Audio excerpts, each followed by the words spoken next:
Not one, but two factions of Orthodox Jews clashed in Crown Heights yesterday among themselves and with the NYPD over what to do about the secret Jewish tunnel in Brooklyn. I'm Michael Knowles. This is the Michael Knowles Show.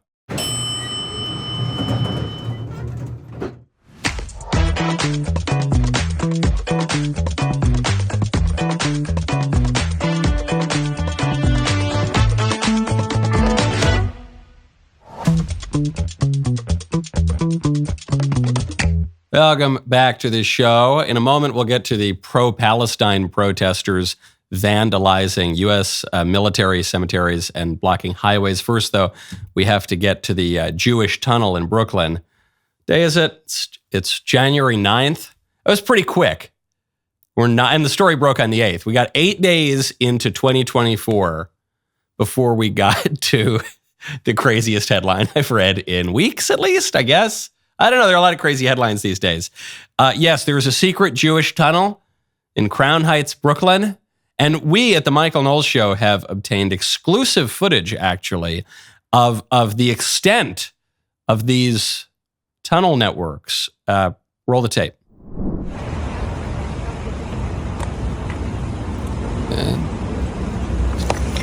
That kicks a little bit. A second. What's underneath that sidewalk?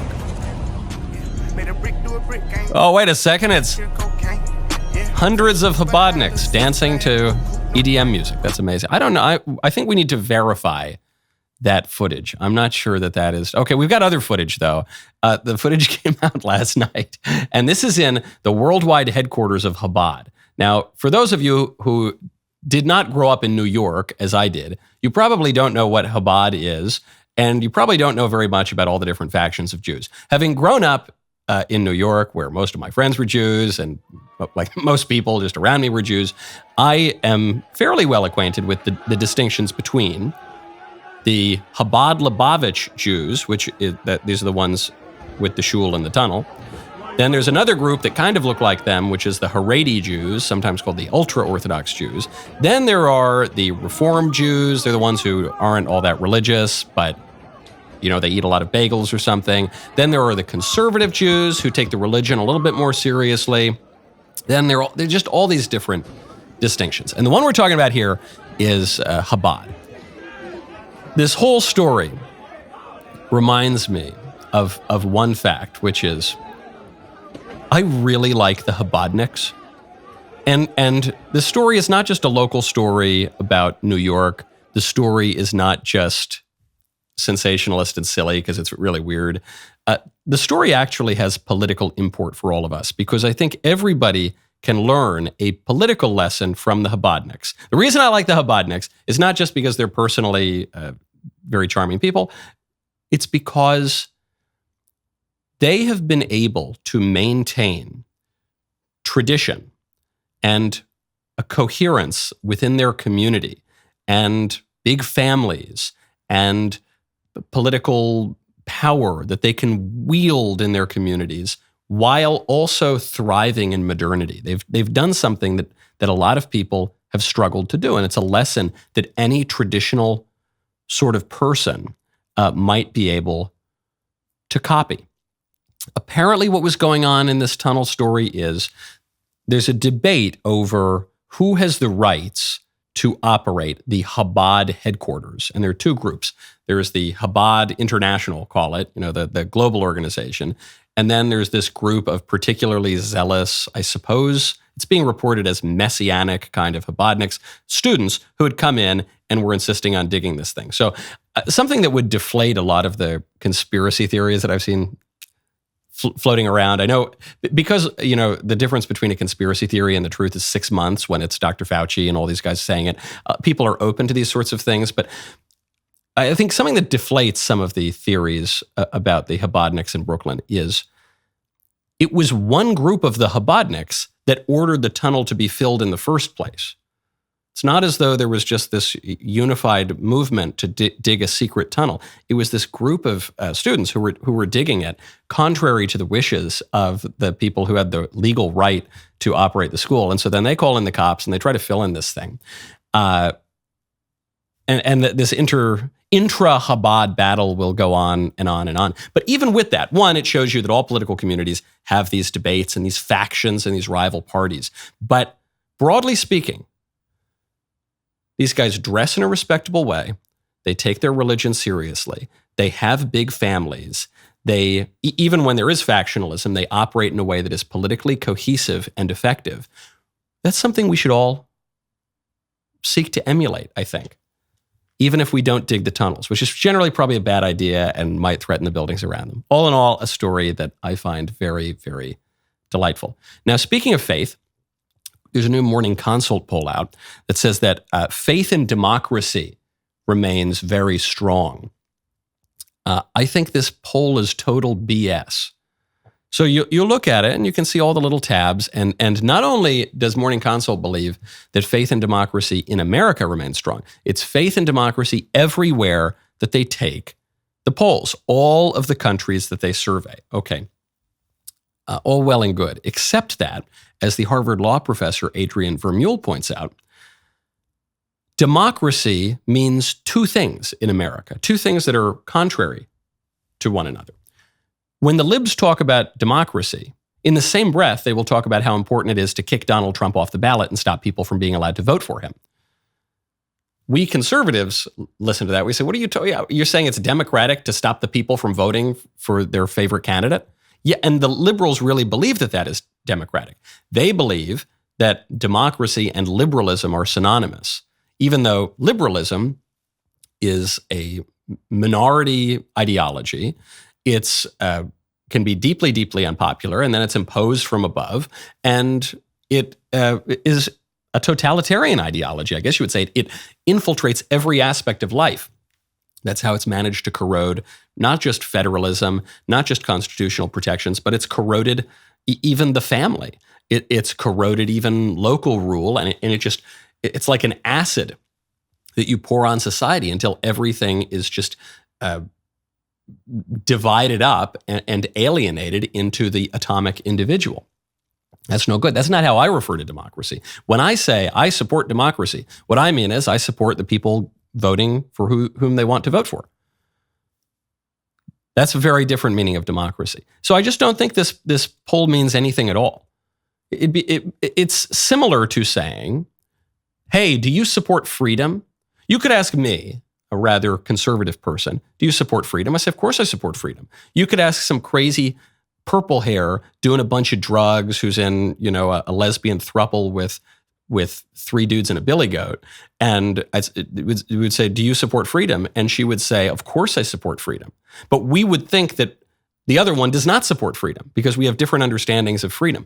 The lib would believe that freedom is the ability to do whatever you want, particularly following your base passions. And I would believe the opposite. I would say that true freedom is disciplining your base passions and following your rational will and bringing that into accord with the divine will. That true freedom is the right to do what we ought, not the ability to do what we wish at our lowest levels. Those are totally in conflict. But a Morning Consult survey that said, do you all support freedom? Say 100% of people support freedom. 100% of people support democracy. And the centrists are going to sit back here and say, okay, good, the guardrails hold, no big deal. The guardrails are not holding right now.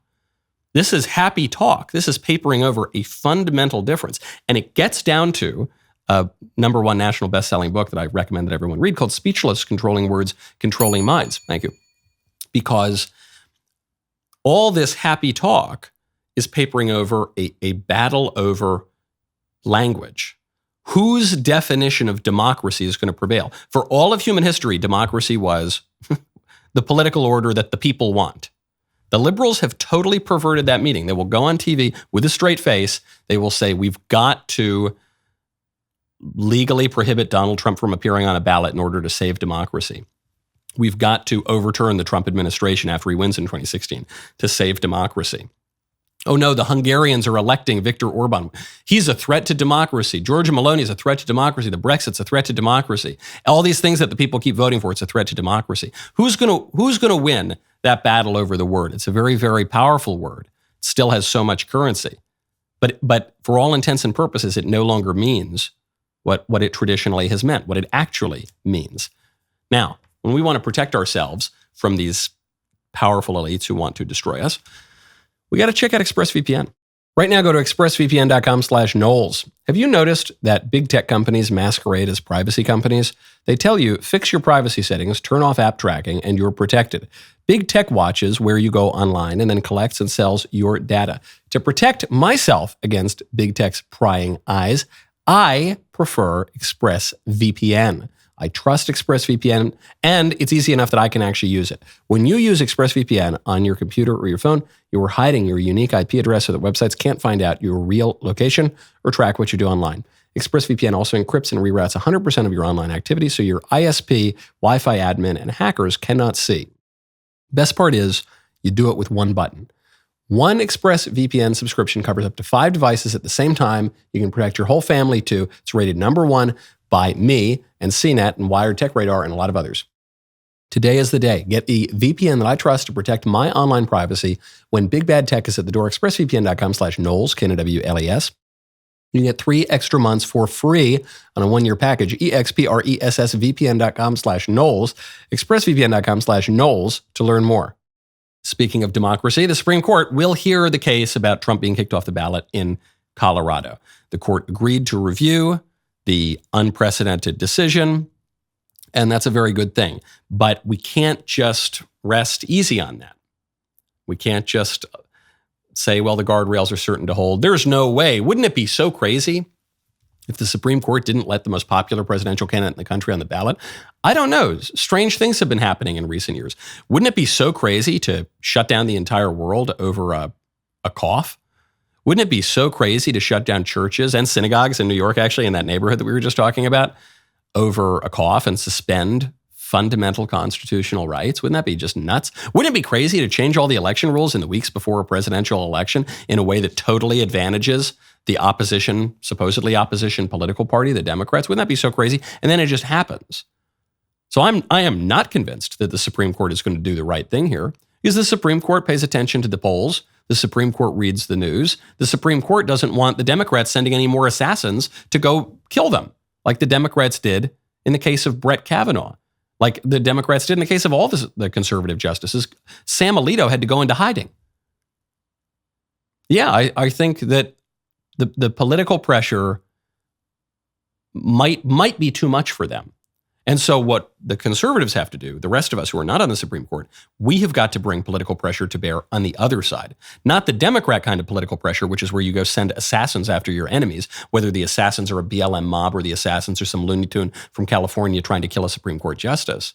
What the political pressure we need to bring to bear has to be just. It has to be moral, but it's got to be effective. So one thing we could do, I suggested it on the show the other day. It was not an original idea. I thought it was a brilliant idea, but I can't take credit for it. I heard it from lowercase g, lowercase k over here, Mr. Jeremy Boring.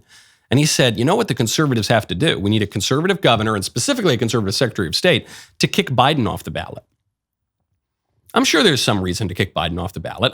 We're in totally uncharted territory here. We are in an unprecedented political situation, but there's probably some reason, and it's probably a better reason than the nonsense they're cooking up to kick Trump off the ballot. And let's say you don't even want to figure out why to kick Biden off the ballot. You could probably kick Kamala off the ballot pretty easily, right? Using the argument of the left. The left is saying that Donald Trump engaged in an insurrection, and they're a little fuzzy on the evidence for how he engaged in an insurrection, because he didn't go take over the Capitol. He told people to be very peaceful.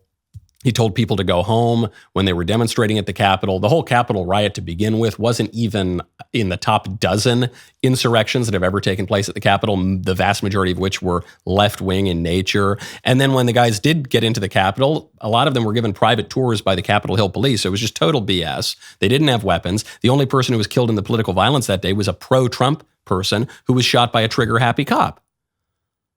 So what's the argument for kicking Kamala off the ballot? The argument for kicking Kamala off the ballot is that she raised money to bail out violent criminals during the George Floyd riots. She wasn't bailing out the peaceful protesters. She was bailing out the violent criminals who got arrested for breaking the law. So kick her off the ballot. Easy enough, right? And then you've broken up the Democrat ticket, and it's going to go up to the Supreme Court. And then the Supreme Court has the political cover to say, all right, we're not kicking anybody off the ballot. The people will have their say. which is all we want in the first place. I don't really care about kicking Kamala Harris off the ballot. Frankly, I'd put her at the top of the ticket because she's one of the worst politicians I've ever seen. But we've got to at least engage in the political realities according to justice and according to morals.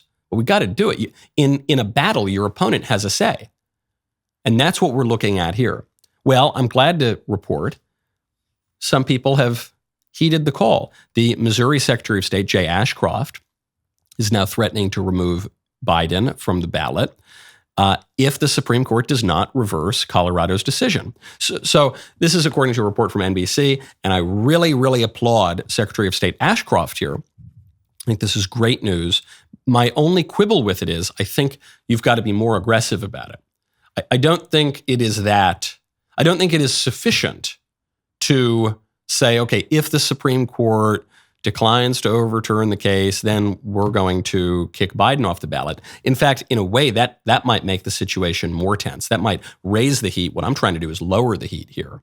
Okay, I think you've got to bring that political pressure to bear before the case is decided so that the Supreme Court can say, okay, look, we don't really want to get into this game where the party candidates are only appearing on the ballots in their respective states where their parties have a majority. We don't want to get into that situation. That's Civil War territory. So you know what? Look, hey, sorry, Democrats, but do you really want that? Look, the Republicans are already kicking Biden off the ballot. You really want that just so that you can kick Trump off in Colorado, which he's not going to win anyway? I don't think so. Okay, we're just going to back off this thing. No one gets kicked off the ballots. That's what I would do. I'm not a Secretary of State in Missouri or anywhere else. Governor DeSantis has floated this idea. He said, I'm having my administration look into whether or not we ought to kick Joe Biden off the ballot. He said this just a couple of days ago. So it's bubbling up. I'm glad to see that Republican politicians are taking this seriously. But I think this would be a case where a half measure is worse than no measure at all. I think a half measure has the potential to make this a much more volatile situation. If we just wait, if we make little mild, meek threats, and then the Supreme Court says, all right, there's not enough pressure coming from the right. We'll just give the Democrats what they want in Colorado and maybe in Maine, where Trump was also kicked off the ballot. Then all of a sudden, the Republicans are going to want retribution, and you might really end up in a situation where the red states have the Republican on the ballot, the blue states have the Democrat on the ballot, and we're just going to duke it out, and no one's going to accept the results of the election. I think sometimes you got to have peace through strength, as Ronald Reagan would say. You've got to bring that pressure early, make clear that the threat is legitimate, and then we can move on and have a semi-normal election. Speaking of these early primaries, The Hill, which is a center-left-ish news outlet, is reporting in an op-ed, so this is an opinion piece, that DeSantis will drop out after Iowa. This op-ed from The Hill says, I've heard from two people very familiar with the DeSantis campaign, a major donor and a high-level political operative, that if the Florida governor loses the Iowa caucuses to former President Trump, as expected on the night of January 15th, he will either drop out of the race that night or make his announcement the next morning. And then there's an editor's note here on this op-ed. It says, the DeSantis campaign vigorously denies this assertion. This op-ed has been updated to include the following statement from the campaign. Ron DeSantis is in this for the long haul. Okay. I think both statements are correct, actually. I think it is likely that if DeSantis loses Iowa, that he will drop out. But I also believe that the DeSantis campaign is telling the truth, which is that the campaign is going to stay in it as long as it can. The reason for this is I spoke to a friend of mine who is very familiar with presidential campaigns.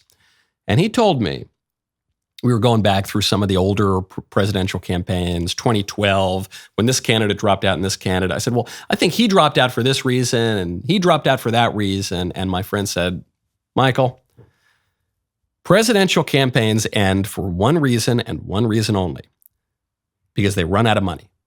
That's why they end. That's why people, because they can't go on any further. Now, DeSantis had raised a ton of money. The DeSantis campaign also burned a ton of money. But if the DeSantis campaign looks at Iowa, sees that they're going to lose, and who knows, maybe they'll pull a huge upset, and then looks at New Hampshire, sees for sure they're going to lose, and then looks at this state and this state and this state, the only way they could even possibly make a claim to be able to compete in some of these states is to spend oodles and oodles of cash. They're not going to be able to raise any more money when the donors smell blood in the water, and the campaign will end then. They'll be in it for the long haul, but circumstances have a way of forcing the hand of candidates, and it can happen really quickly. We've just gone through, 16, 18 months already of candidates running or signaling that they're going to run or starting to raise money, and it's going on for a really long time, and nothing has really happened. The minute that voting starts, the minute you see the Iowa caucuses, the minute you see some of those early primary states, things are going to winnow pretty quickly, I think. Now, there's a new number 2 candidate in the race, at least according to some polls, but that candidate is facing some problems now as well. We'll get to those in just one second. First, though, I got to talk to you about what I had for dinner last night, which would be Good Ranchers. Right now, go to goodranchers.com, use code Knowles. You know what I had for dinner last night? I come home and Elisa said, I just made a quick little sauce. I said, okay, so it was just pasta. Well, I forget what kind of pasta and a nice little sauce. But it was easy, you make it in 10 minutes. So she makes this up, whatever. I said, oh, this is really good sauce. What kind of sauce is that? That's just a little meat sauce, just a quick meat sauce. I said, I don't know, meat sauce is easy. It's just the canned tomatoes and the this and that. So then it occurred to me, the only thing that would have determined how tasty the sauce was the meat. So I said, well, where'd you get this? Is like the best meat sauce I've had in a long time. She goes, huh? Oh, I just got the Good Ranchers hamburger and and it was the Good Ranchers meat. Of course it was. Good Ranchers has the absolute best meat out there. Their chicken is unbelievable. Their beef is unbelievable. They're all their stuff. They've got everything. And it's the best in the business, and the prices are the lowest in the business somehow, and it sells itself. I don't know how they do it. Go to goodranchers.com, use code Knowles, KNWLES, to enjoy free chicken in 2024, plus an additional $20 off your first order. Change the way you buy meat by switching to Good Ranchers. Subscribe today, use code Knowles, KNWLES, to claim over $200 in free chicken and New Year savings. Goodranchers.com, American meat delivered.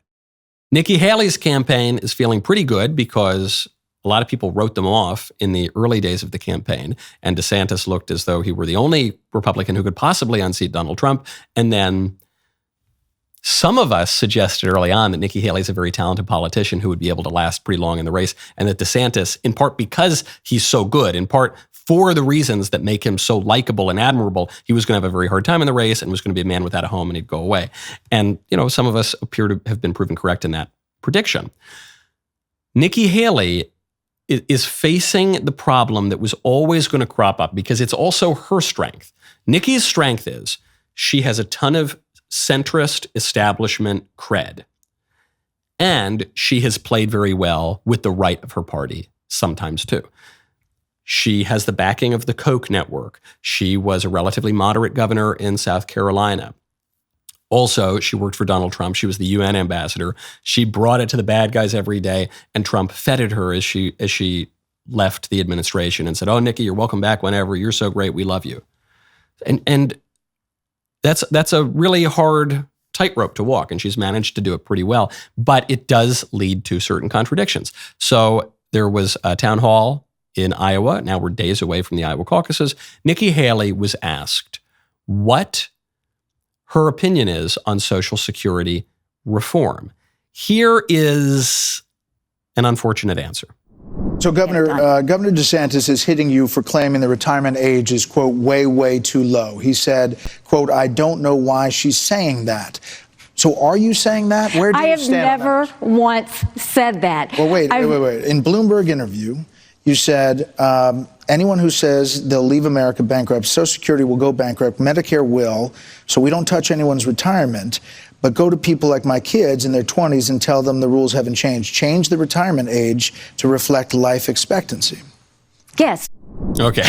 So it's a little bit of a tricky one. And Brett Baer here, he's a very good journalist, so he tests to see if Nikki is going to give a nuanced answer on DeSantis's accusation. Nikki Haley wants to raise the retirement age for Social Security. She's going to gut entitlements. And Nikki says, I absolutely have never said that.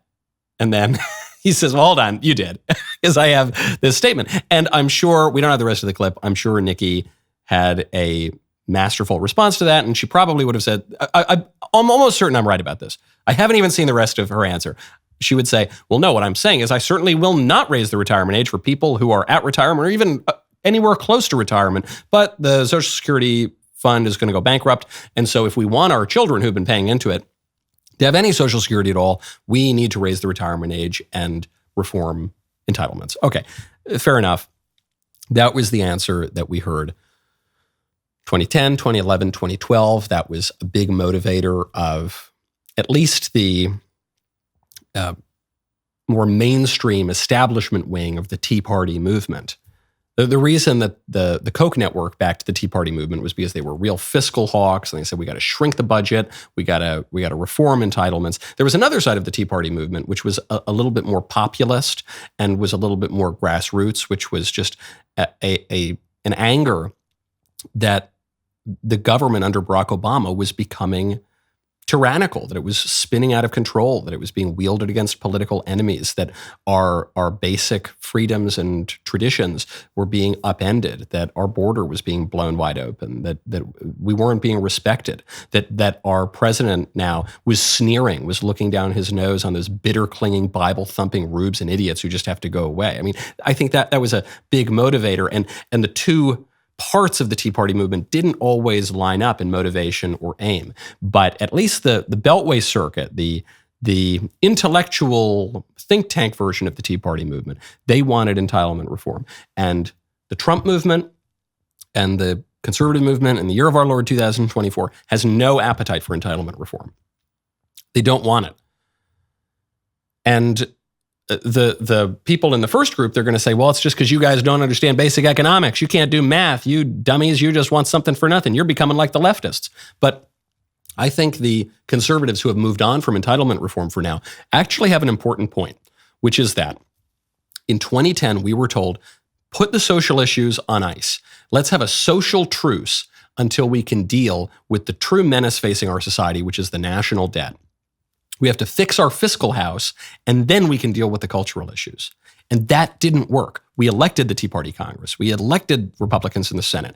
We didn't manage to oust Barack Obama. We elected a lot of Republicans around the country, and nothing happened.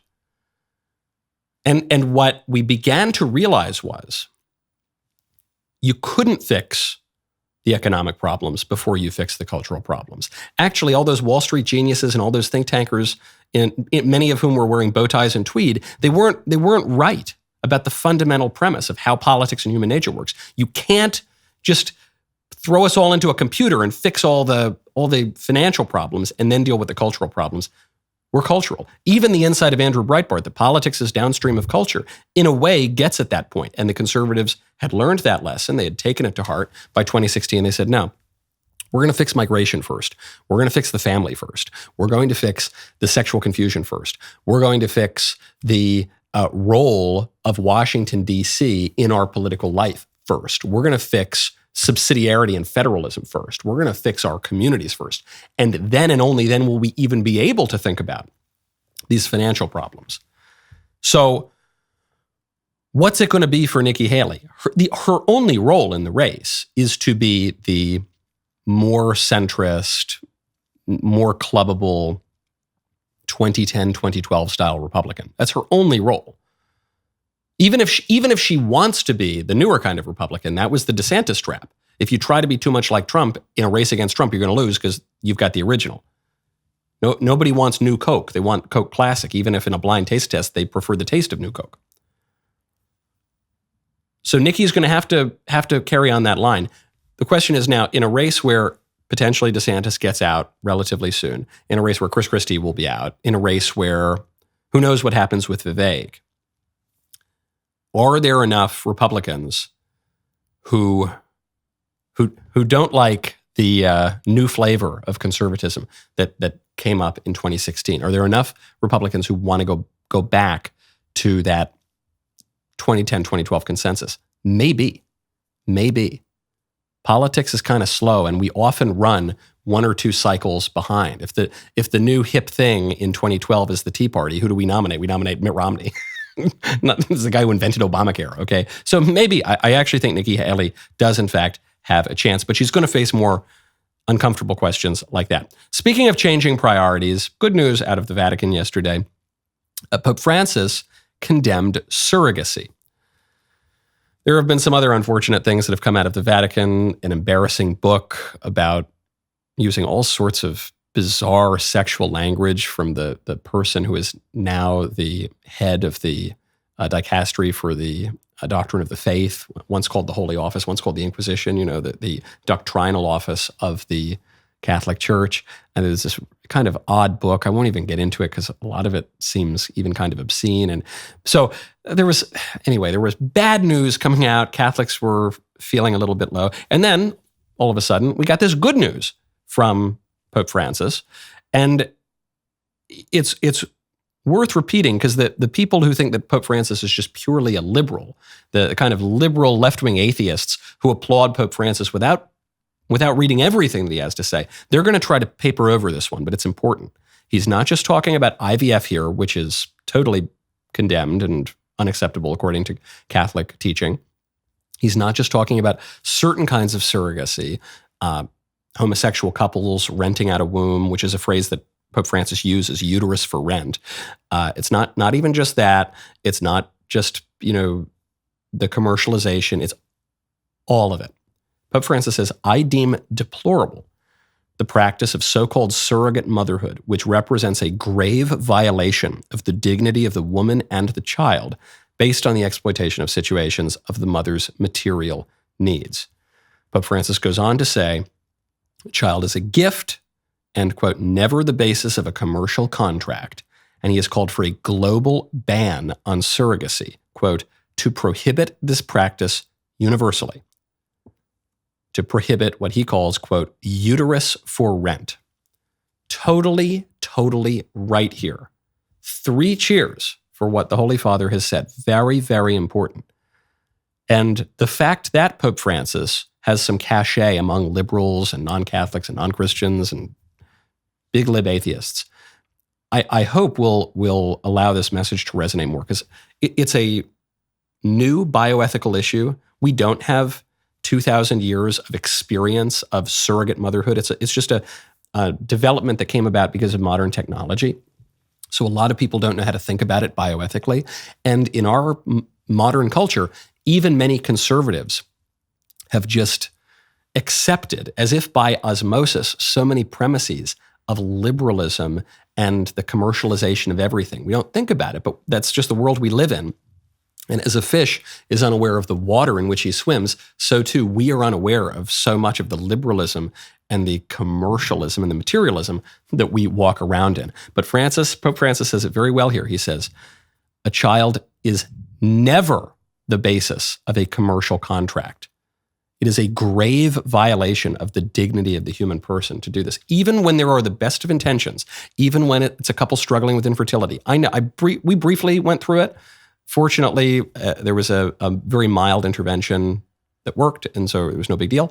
But for a couple of years, we went through it, and so I know how profoundly painful that can be, what a strain that can put on marriages. And people will say, well, look, if a couple's struggling with infertility, what's the big deal of using a surrogate? The big deal is you are treating a child as a commodity to be purchased rather than a gift from God. The only person who can be said to have any rights when it comes to procreation is the child. And the child has a right to his natural mother and father joined together in holy matrimony and to be the product of the conjugal act of his parents, okay? And the more we tinker around with this, the worse things are going to be, because we will be, and we are not even aware of this, but we will be establishing the domination of technology over the very origin and destiny of human life. A good example, I think, of this is a lawsuit that came up just this year. It was back in April, I think it was, where a couple struggling with infertility went to one of these quack doctors, and they managed to collect the sperm in a way that is gravely immoral, and they got an egg in a way that's extremely invasive and all extremely expensive, by the way. And then whoopsie daisy, they mixed things up and they created a child with the wrong sperm and egg. So this is not just even a case of embryos being mixed up and, the black baby comes out of the Chinese lady and, white baby comes out of the Mongolian lady. I don't know, whatever. But this was a case of a human being was created whose parents had never met. And whose parents, I believe in this case, were married to other people. At least one of them was. I think both of them were. What do you do about that person? Well, it's a fringe case. Yeah, it's a fringe case because you've engaged in an action that is intrinsically disordered and gravely immoral.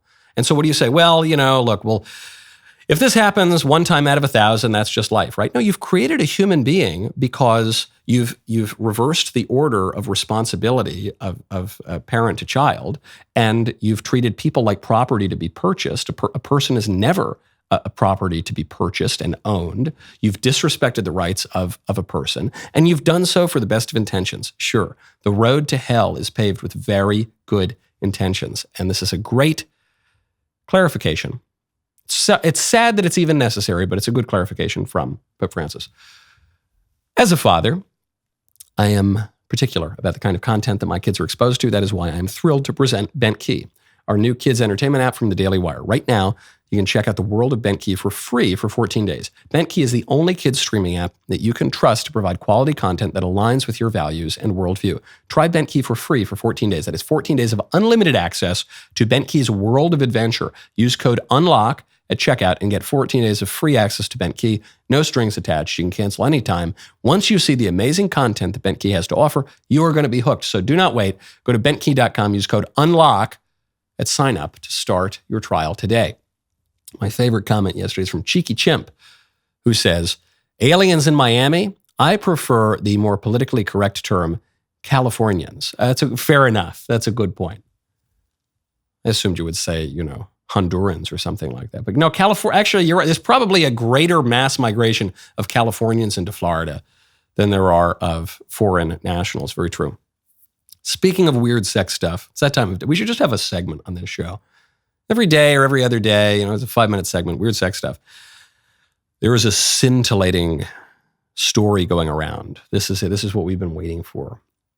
The Jeffrey Epstein files are going to be unsealed. We're going to find out all this new juicy information.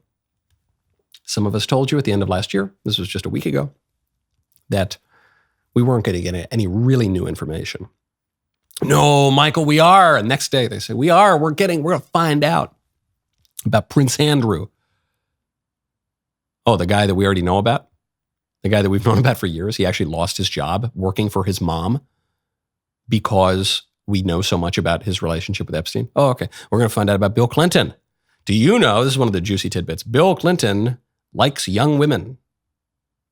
Oh, stop the presses. Okay, well, now we got new stuff. Epstein documents allege sex tapes of Bill Clinton, Prince Andrew, and Richard Branson. This woman, the accuser, Sarah Ransom, claims that her friend was approached by special agents sent directly by Hillary Clinton, who ruffled her up after she went to police with her accusations.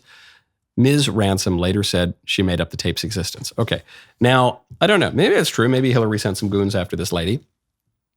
Maybe not. I tend to think if Hillary sends goons after you, you don't generally live to tell the tale. But maybe, maybe. And so then she goes to the cops and she says, I have all these tapes in my possession. Now, are there secret sex tapes of at least some Epstein clients, maybe including Bill Clinton, Prince Andrew, and Richard Branson? Yeah, I bet so. I don't know about those guys in particular, but certainly Jeffrey Epstein videotaped his very wealthy, influential, powerful clients doing weird sex stuff with underage girls. Guaranteed. The tapes exist. But is it these tapes? Does this woman, this Epstein accuser, who obviously got kind of messed up as a young gal, does she have those tapes? I kind of doubt it. Because in 2019, so this is what, two years after she made these accusations, this woman told The New Yorker that the tapes were made up. She said that she made this up to raise intrigue into Epstein's affairs and to convince Jeffrey Epstein that she had evidence that would come out if he harmed me. So this is just according to her in 2019. What do you believe? Do you believe her in 2017 and then they intimidated her and she recanted because she didn't want them to kill her? Or do you believe that the whole reason she said that she had these tapes was to create a kind of dead man switch and give herself some apparent leverage so that they wouldn't kill her? And then when she's talking to the police, it is difficult to lie to the police, and the story fell apart and she said, okay, that didn't really happen. I, someone who believes that there are sex tapes of all these weirdos on Epstein Island, I, who have believed the Jeffrey Epstein story long before many mainstream voices believed in it, I don't think these tapes are real. I think it's the latter. I think she was a scared, confused woman who had a kind of traumatic upbringing, and she made it up, and then she admitted she made it up. I think that's true for a lot of this testimony. All of this testimony, the unsealed Epstein documents, it's all just testimony. Isn't that convenient? It's all just stuff that could be false. It's all some of which the accusers have admitted was false. Now, to me, it's just so convenient. The only people we're hearing about really are the ones that we already knew about. And all of the stories that we're hearing, titillating, scintillating that they may be, can easily be denied because they're not findings of a court. They're not the conclusions of an investigation. They're just what some lady said. Witnesses who may or may not be credible. I just think the whole thing is a limited hangout. I think it's all fake and silly to get us all chattering. I think we finally got to the bottom of this Epstein thing. No, we didn't. No, we didn't. The bottom of the Epstein thing is, who was he working for? In whose service did he cultivate these relationships, operate the weird sex mansions and islands, and film the tapes? Who, if anyone, was he blackmailing? And more importantly, in whose service was he doing the blackmailing? That's what this is about. And none of the Epstein news of the last 2 weeks has gotten us 1 inch closer to finding out that information. Very, very convenient. Okay, one more, at least, weird sex stuff story. I don't know, sometimes these stories come in droves. The World Health Organization has picked someone, among others, to set guidelines for how they will approach child sex mutilations. And one of the people that they picked is a lunatic.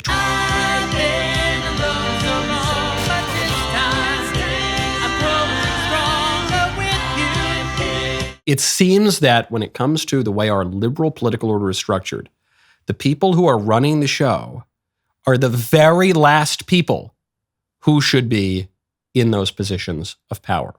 Not just that they're a little unqualified, they're like the very last, they're the opposite of the people who should have those jobs. Weird how that works. The rest of the show continues now. You do not want to miss it. Become a member. Use code Knowles, Knowles at checkout for 2 months free on all annual plans.